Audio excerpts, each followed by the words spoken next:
देखिए, वक्फ की संपत्ति को लेकर सरकार की जो है वो सही नज़र नहीं है। हम इसका विरोध करते हैं क्योंकि ये वक्फ की संपत्ति के खिलाफ है और वक्फ की संपत्ति को हड़पने जैसा है। कुछ उलेमा हैं जो इसका स्वागत कर रहे हैं। जो लोग इस बिल की मुआफ़क़त कर रहे हैं और उनको धर्म गुरु बताया जा रहा है मुस्लिमों का, वो नादान है और वो कोई धर्म गुरु नहीं।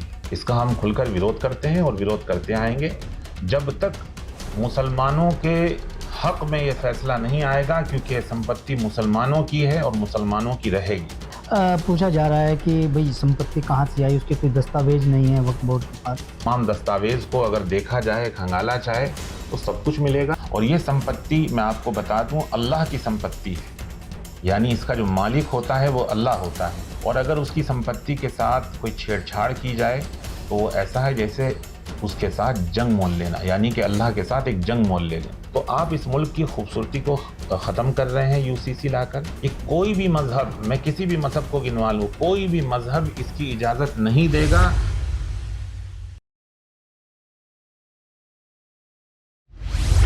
संसद के दोनों सदनों में वक्फ बोर्ड संपत्ति को लेकर के विधेयक पेश किया गया है। जेसीपी की बैठक हुई है। बैठक में हंगामा भी देखने को मिला, लेकिन इस विधेयक को लेकर के एक तबका है जो काफी नाराज नजर आ रहा है। इस पर बातचीत कर लेते हैं। हमारे साथ मुस्लिम धर्म गुरु और इस्लाम के जानकार कारी इसहाक गोरा जी हैं। काजी साहब, आपका स्वागत है। सबसे पहले यही सवाल है कि जो जेसीपी की बैठक होती है, हंगामा होता है, हंगामे के बाद दोनों सदनों में वक्फ बोर्ड संपत्ति को लेकर के विधेयक पेश किया जाता है, किस तरह से देखते हैं? देखिए, वक्फ की संपत्ति को लेकर सरकार की जो है वो सही नज़र नहीं है। सवाल ये पैदा होता है कि जो जेसीपी की जो बैठक रखी गई थी, जो समिति बनाई गई थी, उसमें जो बार-बार हंगामा देखने को मिल रहा था, वो इसीलिए मिल रहा था क्योंकि जो विपक्ष था, उनकी बात को सुना नहीं जा रहा था, उनके जो इश्यूज़ थे, उनको हल नहीं किया जा रहा था, उनकी बात को माना नहीं जा रहा था।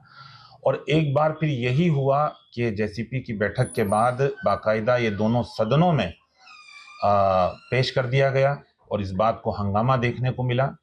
हम ये बात वाज़े कर देते हैं कि जो वक्फ संशोधन बिल को लेकर जेसीपी का जो ये टेबल किया गया है, हम इसका विरोध करते हैं क्योंकि ये वक्फ की संपत्ति के खिलाफ है और वक्फ की संपत्ति को हड़पने जैसा है। तो हम इसका विरोध करते हैं और इसका विरोध करते रहेंगे क्योंकि जो इश्यूज हैं मुसलमानों के, ख़ास तौर से वक्फ संपत्ति को लेके, जब तक उसका हल नहीं किया जाएगा तो हम इसका विरोध करते रहेंगे। क्या कुछ नुकसान हो सकता है इस विधेयक के पास होने से इस्लाम जगत से जुड़े लोगों को? देखिए, बहुत सारे इश्यूज हैं। अगर मैं इसके बारे में जिक्र करने लग जाऊं तो एक लंबी फहरिस्त है। ख़ास तौर से इसमें जो कलेक्ट्रेट को जो है इन्वॉल्व करने वाली बात आई है और भी बहुत सारी चीज़ें हैं। तो इसके हम खुल्लम खुल्ला यही कहेंगे कि ये जो है वक्फ के बिल्कुल उसके हक में खिलाफ है। हम इसका बिल्कुल विरोध करते हैं। तमाम मुस्लिम धर्म गुरु उसका विरोध करते हैं। कुछ उलेमा हैं जो इसका स्वागत कर रहे हैं, ज़्यादातर उलेमा है उसका विरोध कर रहे हैं, मुखालफत में है, किस तरह से? देखिए, जो लोग इस बिल की मुआफ़क़त कर रहे हैं और उनको धर्म गुरु बताया जा रहा है मुस्लिमों का, वो नादान है और वो कोई धर्म गुरु नहीं है। मुस्लिम धर्म गुरुओं की जो एक बड़ी तादाद है, वो इसकी मुखालफत कर रही है और मुखालफत करेगी क्योंकि ये वक्फ संपत्ति को हड़पने जैसा है बिल है। इसका हम खुलकर विरोध करते हैं और विरोध करते आएंगे जब तक मुसलमानों के हक में ये फैसला नहीं आएगा, क्योंकि ये संपत्ति मुसलमानों की है और मुसलमानों की रहेगी। पूछा जा रहा है कि भाई संपत्ति कहाँ से आई, उसके कोई दस्तावेज नहीं है वक्फ बोर्ड के पास। ऐसा कुछ नहीं है कि वक्फ की जो संपत्ति आई है उसके दस्तावेज नहीं है, तमाम दस्तावेज हैं और तमाम दस्तावेज को अगर देखा जाए, खंगाला जाए तो सब कुछ मिलेगा। और लोग बाग जो इस चीज़ पे उंगली उठा रहे हैं, उनको जो है संयम से काम लेना चाहिए और कागज़ों को जो है खंगालना चाहिए, देखना चाहिए।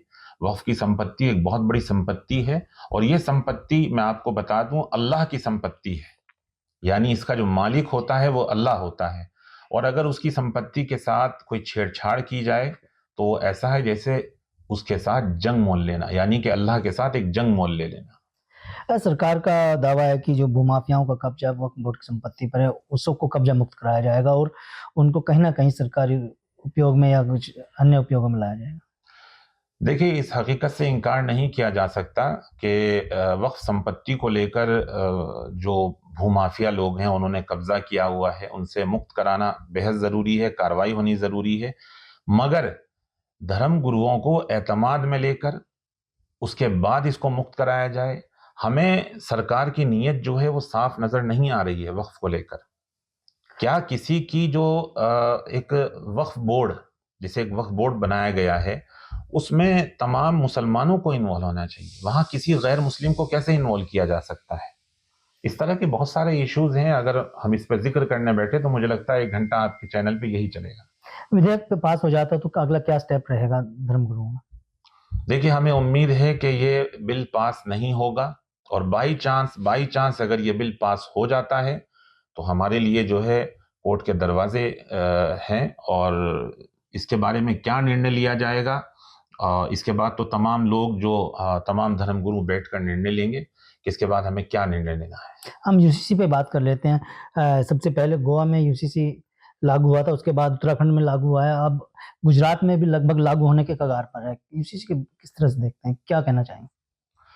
देखिए, यूसीसी जो है वो मुल्क की खूबसूरती के खिलाफ है। जी। ठीक है, यूसीसी मुल्क की खूबसूरती के खिलाफ इसलिए है क्योंकि हमारे मुल्क में अनेक अनेक धर्म के लोग रहते हैं, और तमाम लोगों को ये आज़ादी है कि वो अपने धर्म का पालन करते हुए, उसके जो उसूल हैं, उसके जो कवायद हैं, उसको फॉलो करते हुए अपनी ज़िंदगी बसर करते हैं।